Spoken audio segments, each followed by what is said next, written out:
Welcome to Behavioral Health Today, a Triad production. I'm your host, Dr. Graham Taylor. My guest today is Arielle Spring. Arielle Spring is a living example of a phoenix rising. She began her life in an idyllic setting, surrounded by loving parents and a sibling.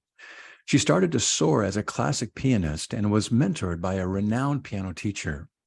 Arielle's life took a sudden turn in her sophomore year of high school when she experienced the first of a succession of traumas, including sexual assault, the loss of her piano teacher, and becoming homeless. Arielle began her ascent through hard work and dedication to discover her true self. She took a job as a domestic violence crisis group facilitator, which inspired her to create her own domestic violence support group. Arielle went on to become a certified professional life and health coach.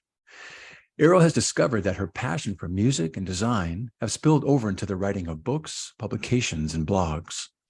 Arielle is the author of the memoir entitled When Birds Sing, My Journey from Triumph, Arielle is the author of the memoir entitled When Birds Sing, My Journey from Trauma to Triumph, which details her journey through abuse to the moment when a conscious awakening prompted her to discover a power greater than herself.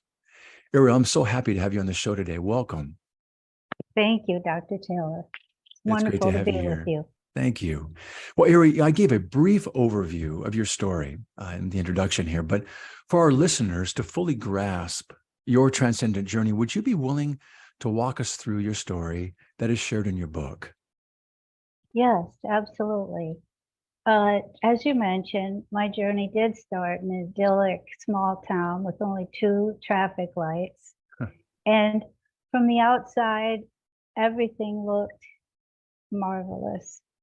I looked like a happy little girl, but inside a storm was brewing. My mother didn't really have a lot of time for me and wanted to be the center of attention herself. So that left me not really getting mirrored properly to begin to develop my own identity. And so,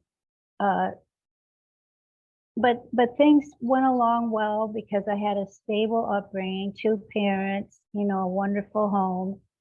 And I was doing well in school and studying classical piano to become a concert pianist. So when I wasn't at school, I was practicing 2 hours a day piano. And I took a co-op job in high school with a skincare professional who had a studio in her home. And I was just a very naive 16-year-old at this time. And she had to go into the hospital for surgery. And she left me in charge of the studio. And her husband sexually assaulted me in the home. And I handled the event amazingly maturely. And the problem started when I went home and told my parents, and they insisted I go back into the work environment the next day.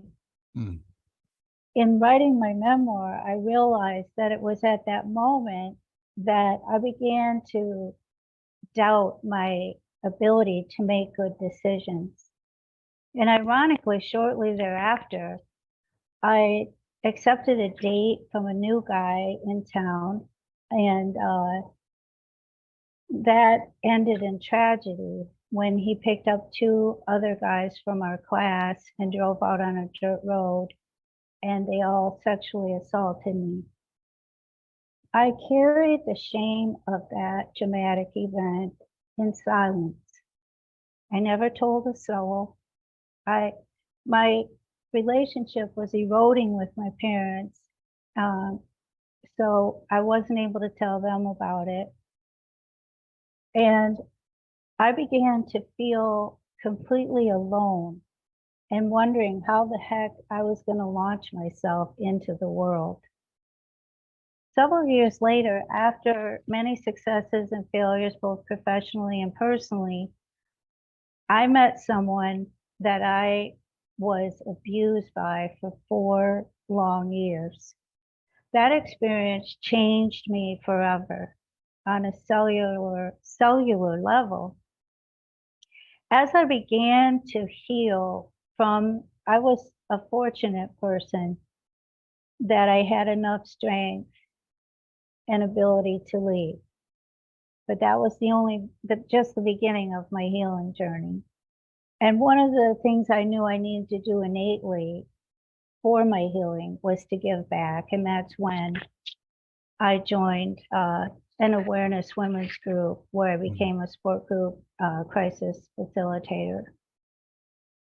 And I did that for, several years until I developed my own group.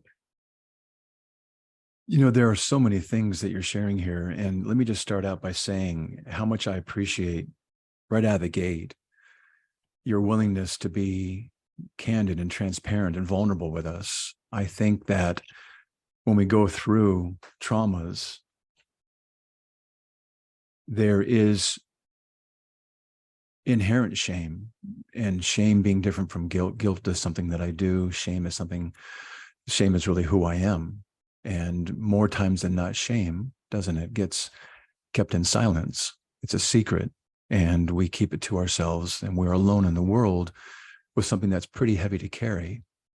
It's a big weight, isn't it? Absolutely. And I really resonate with what you just said, Dr. Taylor, about how the shame became my new identity. It became me. That's a sad part of it. And I want to be very respectful of your parents doing the best job that they could, but oftentimes when we don't have a necessary, it's an essential childhood need to have mirroring from our parents. They kind of like a computer program, they download into us and they share with us an understanding of who we are. And if for whatever reason they can't do that mirroring, we don't have a fully developed, fully evolved sense of who we are. And so we're seeking out in the world this opportunity to be mirrored.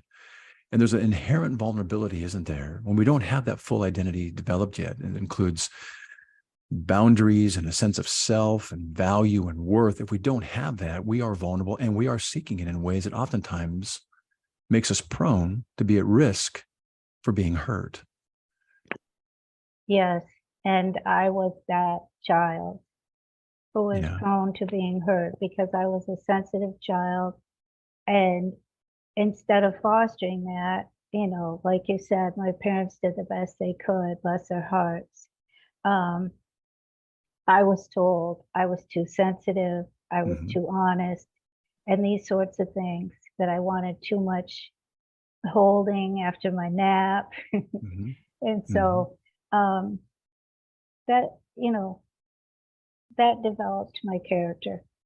Yeah, what you just said right there was what is usually how shame gets transmitted. It's you're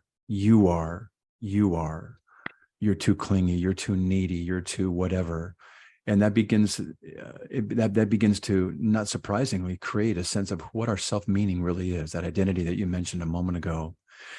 I want to get down into some of the things here that are part of recovery, but I'm curious as we start out, why the title of your book, When Birds Sing? It's a lovely title, but why did you choose that one? Well, it's very sentimental. One year when my parents were out visiting us, we used to live in the Pacific Northwest. We had just finished dinner, and my father said to me, every spring when the birds would sing, I would pray that you were okay. And I burst from the table, burst out crying privately. And that is why my book is titled When Birds Sing. I really like that. Yeah, when they sing, it's beautiful. Through your journey, Arielle, what did you learn about abuse, including the aspects maybe that might involve the dynamic of power, control, a violent cycle? What happens to one's psyche when they're on the receiving end of this? What'd you learn about abuse? What I learned, doctor, is that for me, it completely eroded my self-esteem, my self-confidence, and my identity. Then I took on the identity of victim. Yeah. And so,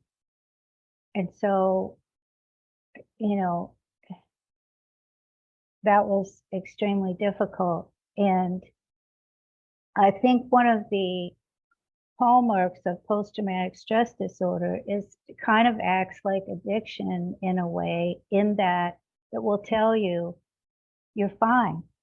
You don't need help. Mm-hmm. At least this is how it worked for me as I was experiencing the symptoms, even though at that time I didn't know I was experiencing PTSD symptoms and complex post-traumatic stress disorder symptoms, which are another whole host of symptoms, which I'd like to just insert here, that the professionals haven't even, according to my research, decided if CPTSD is another form of PTSD or its own disorder. Say But more about that for us, if you would, CPTSD.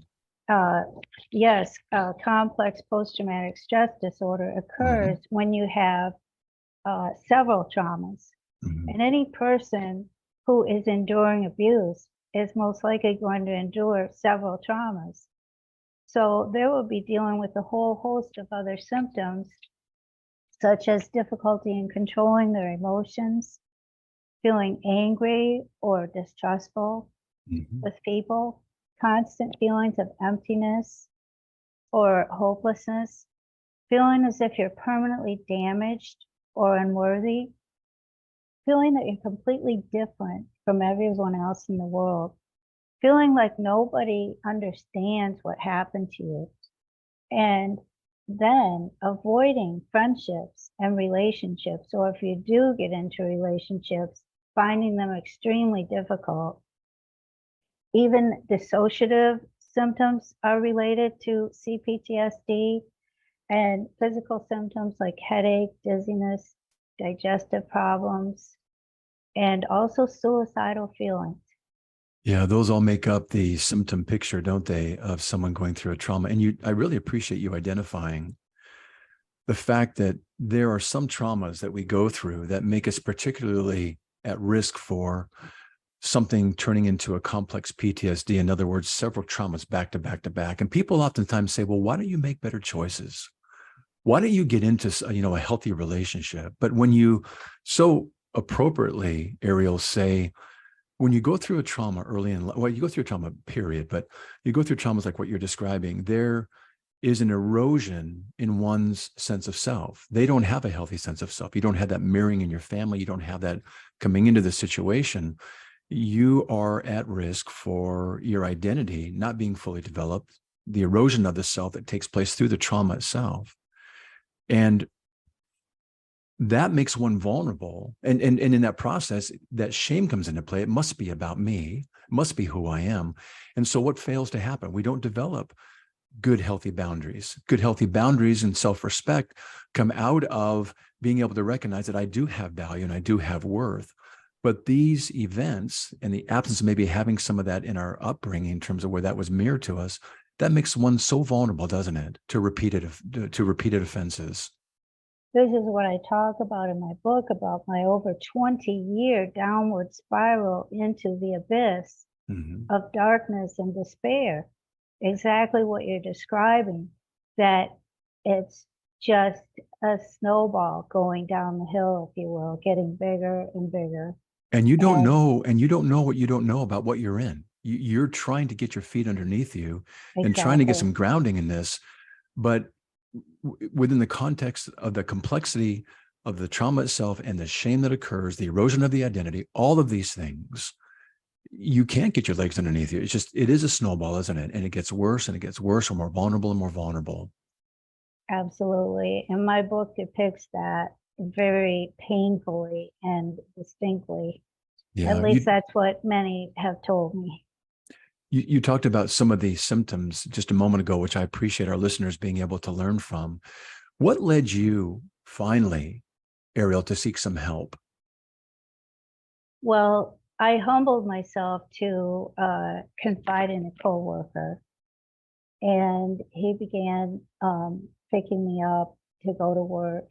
Actually, he came to my apartment one day when the abuser had bitten holes in the sides of my nose, and he demanded my ex-husband said, well, she doesn't feel well, she can't come to the door. And he said, I'm not leaving here till you bring her to the door.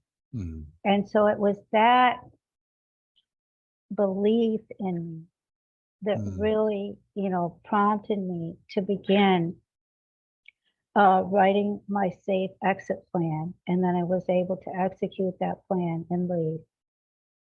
So he had, Thousands of miles from my hometown, yeah. with no family or friends. That one person Mhm. was That had a belief in you. responsible to begin my process of the opening of self-love for myself that I had lost. Let's not underestimate the importance of what one person can do to say, hey, there's something here that I want to help you with or help you through, or just come alongside you as we direct you maybe on a journey that can be helpful with people that can help. What do you think? You said you started with the word humble. I had to humble myself. What was the hardest part, looking back, of reaching out for help at the very beginning? Again, the disorder of PTSD for me said to me, you're fine. Mm-hmm. I couldn't see my life in the reality that it was in. Yeah. Like we talked about before, I was a snowball going down the mountain and I couldn't stop it. I couldn't see it. And so in my spiritual journey, I've kind of believed that it's a humbling, that I had to get out of my ego, I'm fine, and get into my heart. And that's when I had my conscious awakening, is when I fell to my knees and sobbed to the Lord, please help me. Mm. When I realized, when I was able to take a real look at my life and say, I see my life, I see where it is, and I don't want it to go 1 inch further down than it is. And that was the beginning. When I asked the Lord for help, then I sought out help. And then once I sought out outside help, then I was able to go, what do I want my recovery to look like? What kinds of things do I want in my recovery? Can you speak to that a little bit? Because I'm curious, because you're pausing here before even it gets going, the recovery journey itself, and you're saying, what do I want this to look like? What do I need this to look like? What were the first steps that set you on this path to recovery? Well, therapy, Mm-hmm. um, uh, and let's see, what do I want to say here? Yeah. I may need an edit. No, we totally edit. We can edit all we want. We can even tell her. Peter's so good at making it sound good. He's gonna polish this up for us right here. Why don't I just kind of cue up the question again for you, and you can answer it any way you like. Thank you. My mind went blank. No, don't worry about it. Don't worry about it at all. Let's take a breath, and we're good to go. So, Arielle, when you're talking about this journey that you were going to set yourself upon, you kind of paused and kind of tried to envision. It sounds like, what do I want this journey to be? What did you decide that the first steps needed to be?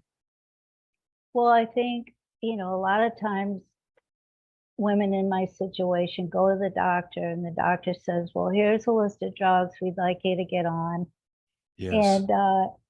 And so for me, I had an obligation to myself, whether it be environmentally, morally, that I didn't want to go that route.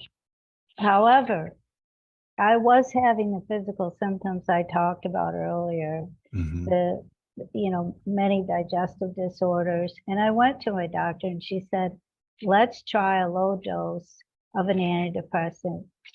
And I said, but here's where I need it titrated. So I worked with my doctor and I said, and when can I get off when I want? And I worked with her, and together I did change my brain chemistry. Mm.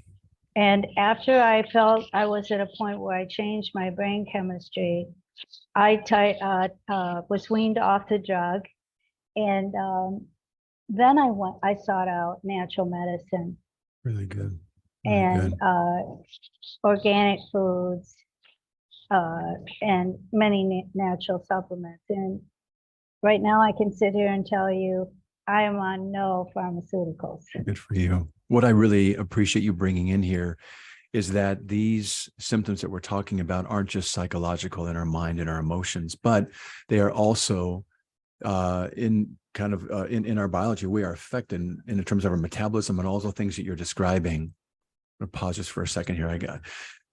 Peter knows that my office is right next to a fire department. And so every now and then they decide to go out for a fire, oftentimes right in the middle of a podcast. Let me just pause just for a second here. I want to come back to this. Sure. All right, here we go.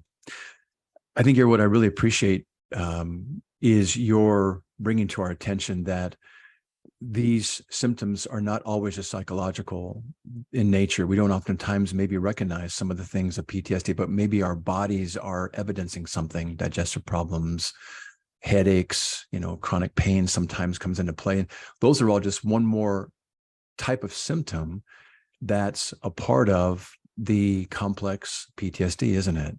So your attention to this and helping us understand that that's something to address too. We can go to our therapist, which is a great place to start. We can go to a medical doctor, which is a nice adjunct to the whole treatment process in and of itself. So nicely done on that. Thank you, because we are a whole pie. That's right. We're holistic, and this may sound cliche, but we are mind, body, spirit. Yes, we are. So all of it is connected. Yeah. I learned through my recovery process that it was important to have all the areas of the pie filled. The talk therapy, the body work, the body movement, the natural supplementation, because my adrenals became very, very weak. Yes. And they had to be supplemented to build my strength back. And so I'm just a firm believer in natural medicine and working with naturopathic doctors. And they've done wonders to help me as I helped myself. Yeah, I want to highlight these things you're saying. These are some of the strategies and techniques that we can do in our recovery work. It's, Vander Kolk has the book, The Body Keeps Score. Yeah. And this idea of, body movement, body work, EMDR, reprocessing some of these things, schematotherapy, as you just described, reprocessing some of this, and ultimately looking to find and reclaiming our true self. Interesting in this process, there's a place for forgiveness. And forgiveness is an important part of growth, though at face value, the concept of forgiveness in a situation like this seems almost kind of paradoxical, even absurd, given what happened. But tell us, what have you come to learn about the importance of forgiveness and self-healing and growth? Well, at first, I just believed that forgiveness was taking back my power, and that was a great step. Recently, I've learned that the abuser, since we're talking about domestic abuse, racks up a debt on my account, and he can never repay that debt. And what I've done through schematherapy is go in and visit all my different child parts and say, what part of the debt are you carrying? And have an interaction with them, and then ask them, are you ready now to let go of your part of the debt? Mm-hmm. And that's how we can let go of the debt.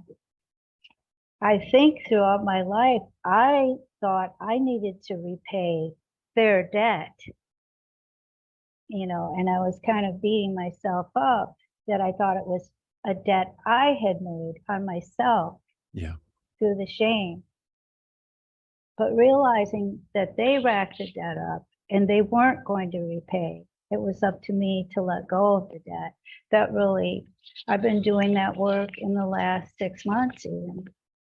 I really like that. There's a book called The Shack that talks about this process of forgiveness. And, it's hard to think about forgiveness, because if I forgive him, aren't I just condoning, what they did? Or aren't I somehow just kind of letting them off the hook? And at face value, again, that's what forgiveness sounds like. Like I'm letting you go oh, and get away with something that you did to me, that's not fair. I need you to, I need you to pay some debt. I need to be some compensation for what you did. And yet, as we hold on to that, we really find ourselves tethered to something emotionally and psychologically that really kind of comes back. The old saying that says, you take a poison pill, you take the poison pill and you wait for somebody else to die. Well, in some ways, the lack of forgiveness unknowingly begins to erode away at us. And what you're encouraging here in forgiveness, Arielle, is you get to untether yourself from that emotional and psychological connection, with the perpetrator, and allowing you to lessen the grip of that hurt and the offense, and help free you from the control that person has had in their debt and giving it back to them where it belongs. You never had any role in that. I really like the way you're framing this. And I wanted to add that I say to these different parts of myself, it's not your fault. Mm-hmm. This was not fair. You didn't deserve this. That's right. That's a message sometimes that gets missed very early on. People working with folks that have gone through traumas start to process the traumas right away. But something that's very important, I believe, at the front end is to say to the person, let them know, this is not your fault. The movie Good Will Hunting with Robin Williams and Matt Damon has a great scene where he's saying, it's not your fault. It's not your fault. It's not your fault. And Matt Damon has the hardest time letting go of that. And you know why? It's because of what you said earlier on, Arielle. It's because of that identity around shame that has the event wrapped up and around and into who you are. But this idea of this is not who you are and it's not your fault is sometimes a hard thing to let go of, because like you said, for the longest time, that is my identity. It eroded away my true sense of self and almost inserted or kind of emblazoned upon me almost indelibly this sense of, no, this is who I am. This is who I am. Don't take that away from me. I'm worthless. I am worthless. I have no value. It's my fault. That's right. That's right. Hey, I want to, as we're talking about forgiveness, I want to go back and pick up something you said earlier. You identified having had a conscious awakening, which prompted you to discover a greater power than yourself. I would like to know just a little bit more about this awakening and the power you discovered and how it's become part of your life, it sounds like, and also part of an ongoing recovery journey. It's very difficult to articulate, actually. It was almost like a divine intervention. There I was in my tiny studio, barely any furniture.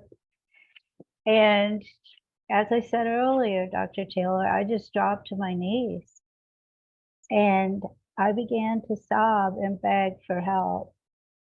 And I remembered my mother's mother, my granny, as we called her, instilling the Lord's Prayer in me when I was just a little girl. And I remembered that sense of my Savior. And it just started to grow from that point, where I knew that I was perfectly and wonderfully made, Psalm 139. Yes. Not to get religious, but it's Hey, been that part fits. of it fits for me. Yeah, we are fearfully and wonderfully made. Yes. And he knows everything about us.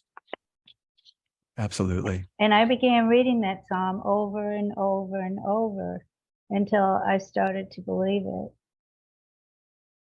I think in every recovery process, we get to access. AA does this, NA does this. Most 12-step recovery process do this as a first step. They say, this is larger than I am. What I'm dealing with right now is bigger than me. And I need something larger than me, bigger than me, to help me kind of anchor myself in this recovery. And it's unique to every person.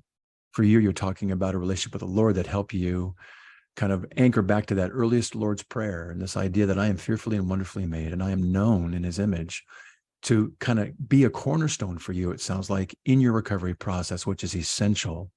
And don't underestimate the importance of that piece.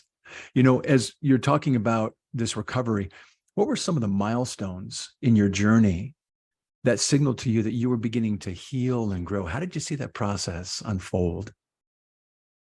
Well, I guess the biggest one I'd like to touch on is my relationship with my mother, and my father.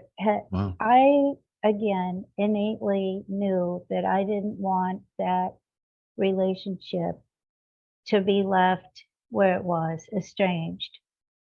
And so we moved where they lived, and we spent the last 2 years taking care of them. And I want to impress upon our listeners and viewers today the importance of when you work on yourself, you change a relationship. Yes, you do. And my mother didn't do any work on herself, but in those 2 years, she made changes. I called them mommy moments. And some of the most beautiful, loving things she would say. And she was even proud of my book, which I instructed her not to read. But she was proud of me, and she would articulate that to me because of the work I did on myself. Mm. So I just want women and people to know that you never know what can happen when you do the work. What I love about that message, Arielle, is that we oftentimes are waiting for others to change to help meet our need. But if we grow first, the whole dynamic changes, and how we come into life and relationship with other people is different simply because of the growth that we make. And they can't help, more times than not, to somehow reciprocate and actually grow secondarily from the growth that we've done. And oftentimes it's an interesting thing. When we grow in our own work, we're less needy, we're less requiring of them to do it just right to meet our need. And Oh, yet something happens in that, doesn't it? Just naturally, organically.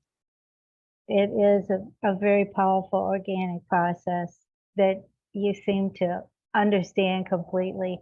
That's what happened here, to the point where in her last month of life, she agreed to do a session with my therapist. And Isn't that she great? ended up crying and couldn't stop.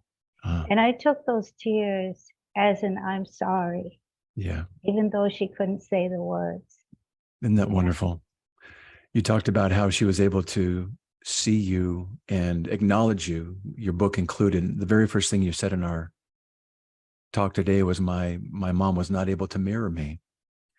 And I couldn't get from her a sense of, that mirroring and who I was. And yet here she is at the end of her life, from the growth that you've made, being able to see you and acknowledge you, and maybe even see some of her own pain and regrets. What a lovely ending you allowed her to have there. I know we're kind of coming to the end of our time today, and I wanted to see if you might be able to kind of give our listeners a word about the power of transformation for those that might be battling PTSD, or maybe kind of curious about taking a look at themselves, given some of the things in their lives that they've gone through, maybe adverse, experiences. Leave our listeners with a word, would you? The word is miracles. When you humble yourself to admit to yourself and to your God that you need help and that you're willing to help yourself, miracles will occur in your life. Mhm. I promise you. That's a wonderful message of hope right there. Arielle, I would love for our listeners to follow up with you after our show today. Give us a sense of how they can do so. And also with regard to your book, When Birds Sing.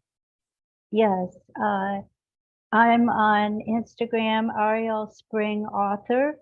I'm on Facebook, When Birds Sing and Arielle Spring, and my website where you can catch up on everything I'm doing, from live TV to radio shows to periodical articles to my blog, is ariellespring.net.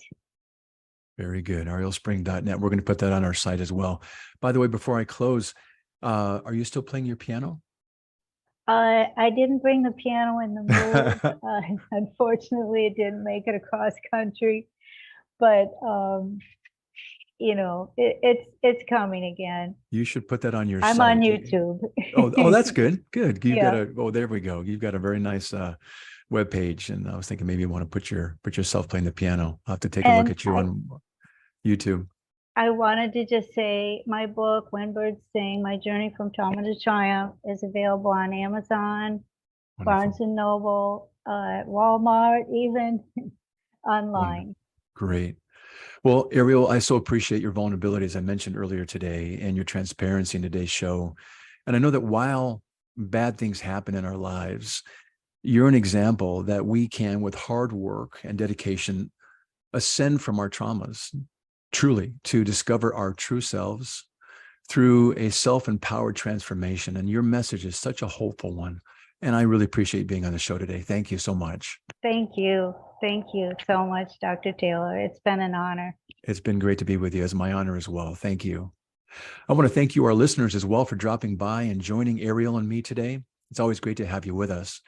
Regarding our episode today, I want to remind you that it and its resources and all of our other episodes can be found on our webpage at triadhq.com/BHT. So check out our webpage, triadhq.com/PHT, and explore. Let me go back over that part. I said it's about 1,000 times. I guess a PHT. I don't know what that is. Sorry. So check out our webpage, Triad. There we go. We had some good humor in the show here, Arielle. So check out our webpage, triadhq.com/BHT, and explore our archive. Sometimes when we hold all the difficult things in life, it's great to have some humor, isn't it? Oh, yes. Most It's always nice to definitely. have space for that, for sure. So check out our webpage. You've been just wonderful. What's that?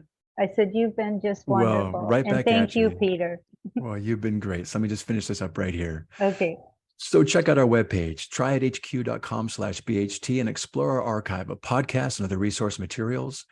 And thanks again for being with us on this show. And we'll look forward to having you back with us next time on Behavioral Health Today.